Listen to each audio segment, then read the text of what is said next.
Hello बच्चों, कल हम लोगों ने डिस्कशन किया था एपिडर्मिस के बारे में, जहां मैंने आप लोगों से कहा था कि हम लोग ऊतक तंत्र के बारे में पढ़ रहे हैं। और हम लोगों ने डिस्कशन करना स्टार्ट किया था कहाँ से कि बेसिकली ऊतक तंत्र क्या होता है। ठीक है, उसके बाद हम लोगों ने डिस्कशन करना यहाँ से शुरू किया था कि भाई एपिडर्मिस जो होती है वो होती क्या है। मैं एक बार आप लोगों को फिर से रिवाइज करवा देती हूँ वो चीज़ें। मैंने ये कहा था कि एपिडर्मिस जो होती है, एपिडर्मिस किसी भी ऑर्गन की या किसी भी जो आपके जड़ है, तना है, मूल जो है, उसकी बिल्कुल जो आउटर मेम्ब्रेन जो होती है, बिल्कुल अपर मेम्ब्रेन जो होती है, उसको हमने क्या कहा था, एपिडर्मिस कहा था। फिर मैंने ये कहा था कि जो मूल के अंदर जो आपकी एपिडर्मिस जो होती है उसको हमने एपिब्लेमा भी बोला था, एपिब्लेमा भी उसको बोला था, और जिसको हम राइजोडर्मिस भी बोलते हैं। नेक्स्ट हमने कहा था यहाँ पे कि जो एपिडर्मिस होती है, अगर हम रूट की एपिडर्मिस के बारे में बात करें तो वहाँ पे किसी भी तरह के स्ट्रोमेटा प्रेजेंट नहीं होते या स्ट्रोमेटा नहीं पाए जाते हैं। यहाँ पे स्ट्रोमेटा ना होने की दूसरी इंपॉर्टेंट चीज़, यहाँ पे जो प्रोटेक्शन के लिए एपिडर्मिस जो होती है वो बेसिकली प्रोटेक्शन के लिए होती है, और इसमें से क्या निकलते हैं, रूट हेयर्स निकलते हैं, मूल रोग निकलते हैं। नेक्स्ट हम लोग बात करने वाले हैं कि एपिडर्मिस को हम कितने टाइप में डिवाइड कर सकते हैं, यानी कि एपिडर्मिस जो है उसको आगे कितने भागों में बांटा जा सकता है। अलग अलग अगर मैं ये बात करूँ अलग अलग फैमिलीज के अंदर, यानी कि प्लांट की अलग अलग फैमिलीज के अंदर इसका जो टाइप होता है वो अलग अलग टाइप का हो सकता है। सो सबसे पहले अगर हम लोग बात करें यहाँ पे कि इसकी जो संरचनाएं होती हैं, कोशिका की जो संरचनाएं होती हैं वो समव्यासी होती हैं, आइसोडायमेट्रिक होती हैं। कभी अगर आप लोगों ने डायग्राम बनाया हो तो उस डायग्राम के अंदर हम नॉर्मली बिल्कुल जो ये मेम्ब्रेन होती है, यानी कि सारी कोशिकाएं जो है हर समान शेप, साइज सब में कैसी होती है, बिल्कुल एग्जैक्ट सेम होती है। और इसी चीज को हम लोग क्या बोलते हैं, समव्यासी बोलते हैं। क्या बोलते हैं इस चीज को, समव्यासी, यानी कि इसको हम क्या बोलते हैं, आइसोडायमेट्रिक बोलते हैं। ठीक है, अलग अलग फैमिलीज में इनके स्ट्रक्चर्स में कुछ ना कुछ मॉडिफिकेशन होते हैं, कुछ ना कुछ यहाँ पे चेंजेस आते हैं, उसी के आधार पे इनको अलग अलग पार्ट में बांटा गया है। कुछ कोशिकाएं जो होती हैं जिनको हम आवर्धत्व कोशिकाएं बोलते हैं, यानी कि बुलीफॉर्म सेल्स बोलते हैं। कुछ जो होती हैं इनको हम कॉर्क या सिलिका कोशिका बोलते हैं, ठीक है, यानी कि कॉर्क एंड सिलिका सेल्स बोलते हैं। तीसरी जो होती है जिसको हम अश्म कोशिका यानी कि लिथोसिस्ट, यानी कि लिथोसिस्ट सेल्स भी बोलते हैं। तो हम पहले बारे में बात करते हैं। पहली है आपकी बुलीफॉर्म सेल्स। बुल क्या होता है, बुल बहुत बड़ा होता है, बड़ा पता है आप लोगों को। तो यहाँ पे अगर हम लोग बात करें कि मक्के, गेहूं या गन्ना के अंदर कुछ एपिडर्मिस की जो कोशिकाएं हो जाती हैं वो बड़े आकार से फूल जाती हैं, यानी कि वो मोटी हो जाती हैं, और ऐसी कोशिकाओं को हम लोग क्या बोलते हैं, बुलीफॉर्म सेल्स बोलते हैं। और हिंदी में इसको हम क्या बोलेंगे, आवर्धक कोशिकाएं बोलते हैं। ठीक है, अगर हम लोग यहाँ पे बात करते हैं, अगर नेक्स्ट इसके अंदर हम लोग बात करते हैं कि सेकेंड टाइप की जो कोशिकाएं हैं उनको हम बोलते हैं कॉर्क और सिलिका कोशिका, यानी कि कॉर्क और सिलिका सेल्स बोलते हैं। इसमें भी आगे इनको हम दो टाइप में डिवाइड करते हैं, long sales and short sales. ठीक है, लॉन्ग सेल्स कैसी होती हैं, लंबी होती हैं, और शॉर्ट सेल्स कैसी होती हैं, छोटी होती हैं। इनको भी आगे दो पार्ट में डिवाइड किया जाता है, कॉर्क सेल्स, ठीक है, और सिलिका सेल्स। कॉर्क सेल्स में डिपोजिशन होता है सबरिंग का। सबरिंग एक सेकेंडरी ग्रोथ होती है।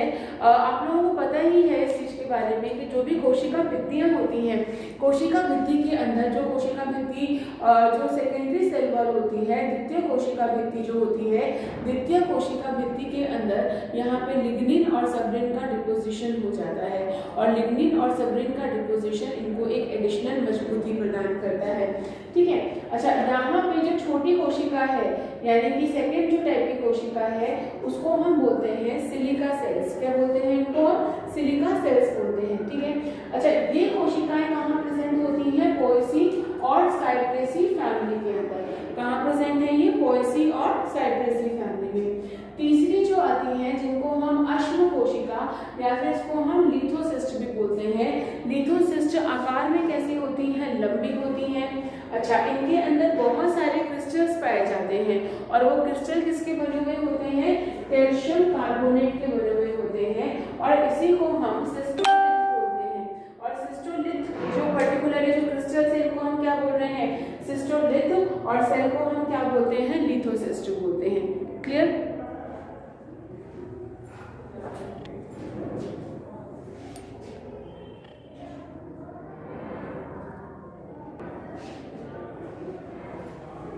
यस क्लास, तो मैंने आप लोगों को यहाँ पे इसको 3 पार्ट में डिवाइड किया हुआ है। एक बार मैं फिर से इस चीज को रिवाइज कर देती हूँ आपके लिए। पहली जो कोशिका है इसको हम आवर्धक कोशिका यानी कि बुलीफॉर्म सेल्स बोल रहे हैं। बुलीफॉर्म सेल्स कैसी होती हैं? बड़े आकार की होती हैं, मक्का, गेहूं और गन्ना के अंदर होती हैं। दूसरी कोशिकाएं जो होती हैं जिनको हम कॉर्क और सिलिका सेल्स बोलते हैं, ये लंबी कोशिकाएं होती हैं, इनके अंदर सबरिन का डिपोजिशन होता है। ये जो कोशिका भित्ति होती है उस कोशिका भित्ति में सबरिन का डिपोजिशन पाया जाता है। तीसरी इसी के ही अंदर जो दूसरी छोटी कोशिकाएं जो यहाँ पे अगर देखा जाए तो कॉर्क सिलिका कोशिकाएं, इसको 2 पार्ट में डिवाइड किया है। लंबी कोशिकाएं लंबी ही रहेंगी, छोटी कोशिकाओं को 2 पार्ट में डिवाइड किया हुआ है, कॉर्क सेल और सिलिका सेल। कॉर्क सेल्स में क्या होते हैं? सबरिन होते हैं, और शॉर्ट सेल्स में क्या प्रेजेंट होता है? सिलिका प्रेजेंट होता है, यानी कि सिलिका का डिपोजिशन होता है। तीसरी जो आती है वो आती है अश्म कोशिका, जिनको हम लिथोसिस्ट बोलते हैं। ये कैसी होती है? ये लॉन्ग होती है, इसके अंदर क्रिस्टल्स होते हैं कैल्शियम कार्बोनेट के, जिसको हम सिस्टोलिथ बोलते हैं।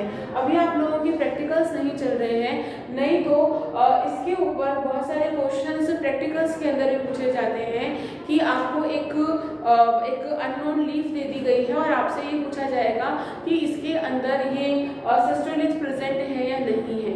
ठीक है, वाई के अंदर भी पूछा जाता है कि सिस्टोलिथ क्या होते हैं, तो आप बता सकते हो कि सिस्टोलिथ का मतलब होता है कि अगर इसके अंदर कैल्शियम कार्बोनेट के क्रिस्टल्स पाए जाते हैं तो उसको हम क्या बोलते हैं? सिस्टोलिथ बोलते हैं। ठीक है, और वो जो सेल है उसको हम क्या बोलते हैं? लिथोसिस्ट, यानी कि इसको हम क्या बोल रहे हैं? अश्म कोशिका बोल रहे हैं। इतनी बात समझ में आ गई आप लोगों की? तो चलिए एक बार इसका स्क्रीनशॉट ले लीजिए, फिर हम आगे बात करते हैं।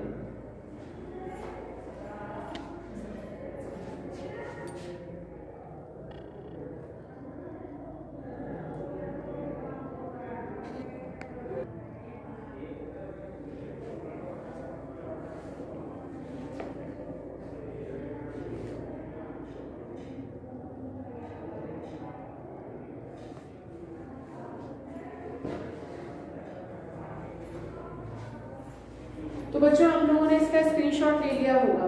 अब हम आगे बात करते हैं कि एपिडर्मिस जो होती है, एपिडर्मिस के अंदर अलग अलग तरीके से डिपोजिशन हो जाता है।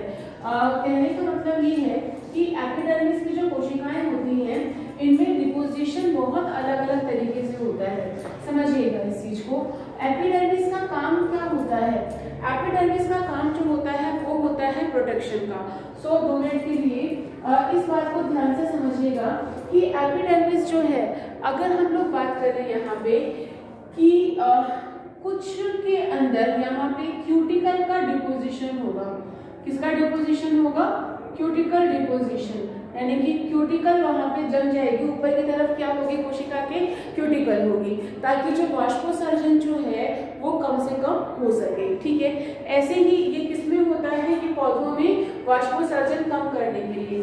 ध्यान दीजिएगा, इसमें किसमें कम करने के लिए? वाष्पोत्सर्जन कम करने के लिए।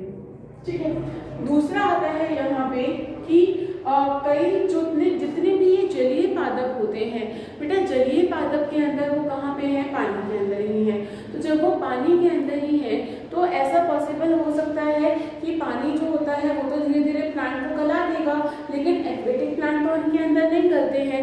तो एक्वेटिक प्लांट यहाँ पे क्यों नहीं गलते हैं? क्योंकि यहाँ पे कई बार वैक्स का डिपोजिशन भी होता है। किसका डिपोजिशन हो रहा है यहाँ पे? Wax deposition. किसमें होता है ये? एक्वेटिक प्लांट में। ठीक है, तो वैक्स डिपोजिशन कहाँ पे हो रहा है? एक्वेटिक प्लांट में। प्लस ये कई बार स्टोरेज का काम भी करती है। ठीक है, जो यहाँ पे स्टोरेज का काम जो है, यानी कि ओवरऑल मैं बात करूं कि ये संग्रह का काम भी करती है। किसके संग्रह का काम कर रही है? ये रेनिन यहाँ पे संग्रह होता है।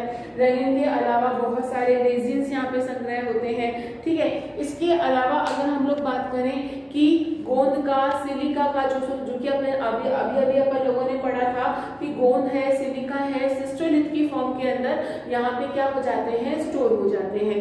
तो यहाँ पे अगर हम लोग बात करें रेनिन के अलावा तो गोंद हो गया, ठीक है, लिग्निन हो गया, इनका निक्षेपण भी कहाँ पे होता है, एपिडर्मिस के अंदर ही होता है, ठीक है। तो यहाँ पे ओवरऑल अगर हम लोग बात करें जो एपिडर्मिस होती है, एपिडर्मिस का एक काम और भी है कि यहाँ पे इसके अंदर, इन सेल्स का अंदर जो भी यहाँ पे प्लांट होता है ये उसी के अकॉर्डिंग ही क्या हो जाती है, मॉडिफाइड हो जाती है। समझना इस बात को, जैसा प्लांट होता है उसी के अकॉर्डिंगली उसने क्या कर ली है, मॉडिफिकेशन कर ली है। क्लियर है ये चीज? अच्छा, नेक्स्ट इंपॉर्टेंट चीज आती है कि यहाँ पे कोशिका के अंदर जो जीव द्रव्य होता है, यहाँ पे एक बड़ी सी रसधानियां भी होती हैं और वो रसधानियां क्या काम करती हैं कि इनके अंदर ऑस्मोटिक प्रेशर नियंत्रण करने का, यानी कि परासरण दाब को नियंत्रित करने का काम भी करती हैं। अच्छा, दूसरी इंपॉर्टेंट चीज यहाँ पे क्या पाए जाते हैं, लवक भी पाए जाते हैं। तो इनका काम और क्या हो गया, इनका काम क्लोरोफिल सिंथेसिस का भी हो गया। सॉरी, क्लोरोप्लास्ट यहाँ पे प्रेजेंट है, प्लास्टिड यहाँ पे प्रेजेंट है, तो यहाँ पे प्रकाश संश्लेषण का भी इनका काम हो गया। सो ओवरऑल ये पूरी, ये जो पर्टिकुलरली डिपोजिशंस हैं, इनके अलावा इनके बहुत सारे फंक्शंस भी होते हैं जिनके बारे में बस अभी हम लोग बात करते हैं। एक बार स्क्रीनशॉट ले लो, फिर हम लोग बात करते हैं।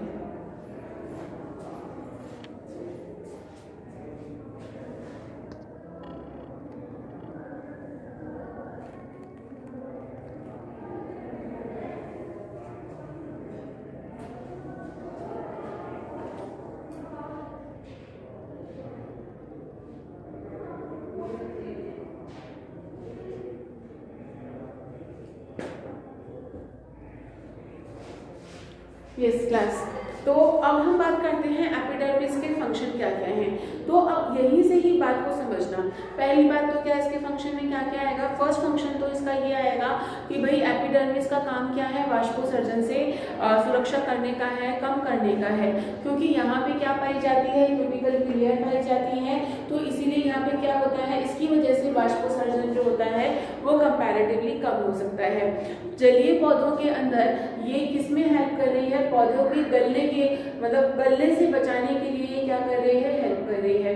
तीसरी बात आप लोग क्या कहोगे कि फोटोसिंथेसिस यानी कि प्रकाश संश्लेषण ये करती हैं। क्यों करती हैं? क्योंकि यहाँ पे हरित लवक पाया जाता है, यहाँ पे प्लास्टिड पाया जाता है। चौथी इंपॉर्टेंट चीज आप ये बताओगे कि इनके अंदर अलग अलग संरचनाएं होती है, क्यूटिकल वैक्स। इसकी वजह से जो शाकाहारी जंतु जो होते हैं, यानी कि वेजिटेरियंस एनिमल्स जो होते हैं, जिनको हम लोग जो वेज खाते हैं, वेज से मेरा मतलब है कि जो कि हर्बीवोरस, अगर हम लोग बात करें कि हर्बीवोरस जितने भी एनिमल्स होते हैं तो वो ताकि उनको ना खा पाए। एक बात बताओ, एक नॉर्मल प्लांट है तो कोई भी एक हर्बीवोरस एनिमल जो है तो वो उसको खाएगा या फिर जिसके अंदर स्पाइन होंगे, नेचुरल सी बात है, जो कि सिंपल वाला है उसी को ही वो खाएगा। नेक्स्ट हम लोग बात करें अगर यहाँ पे कि इनके अंदर रंध्र पाए जाते हैं, यानी कि रोम भी होते हैं और रंध्र भी होते हैं, और इन्हीं रंध्रों का काम क्या होता है, इन रंध्रों का काम बेसिक जो होता है, अगर हम लोग बात करें ऑक्सीजन का और कार्बन डाइऑक्साइड का आदान प्रदान। इसके अलावा यहाँ पे गुटेशन का प्रोसेस, यानी कि जलीय रंध्र भी कहाँ पाए जाते हैं, एपिडर्मिस के अंदर भी पाए जाते हैं। तो ये सारे फंक्शंस आप बताओगे एपिडर्मिस के अंदर, ठीक है। नेक्स्ट जो आता है आप लोगों का टॉपिक जो है वो आता है रंध्र, ठीक है, यानी कि स्टोमेटा। अब मेरी बात समझिएगा, स्टोमेटा क्या होते हैं, स्टोमेटा कहाँ प्रेजेंट होते हैं, लीफ के अंदर प्रेजेंट होते हैं। लीफ के अंदर यानी कि पत्तियों के अंदर, इसके ऊपर, मतलब लीफ के ऊपर भी हो सकते हैं और नीचे भी हो सकते हैं। इसके बेसिस पे भी लीफ को हमने अलग अलग पार्ट में डिवाइड किया हुआ है। दूसरी इंपॉर्टेंट चीज, रंध्र जो होते हैं, रंध्र क्या काम में आते हैं, रंध्र काम में आते हैं वाष्पोत्सर्जन के और गैसीय आदान प्रदान के वायुमंडल में, ठीक है, ताकि वो गैसेस का आदान प्रदान कहाँ कहाँ होता है, प्रकाश संश्लेषण में और श्वसन के अंदर। तो रंध्रों के बारे में हम लोग कल डिस्कशन करते हैं। एपिडर्मिस में कोई प्रॉब्लम हो तो प्लीज़ कमेंट ज़रूर करिएगा। Thank you so much for watching, keep smiling.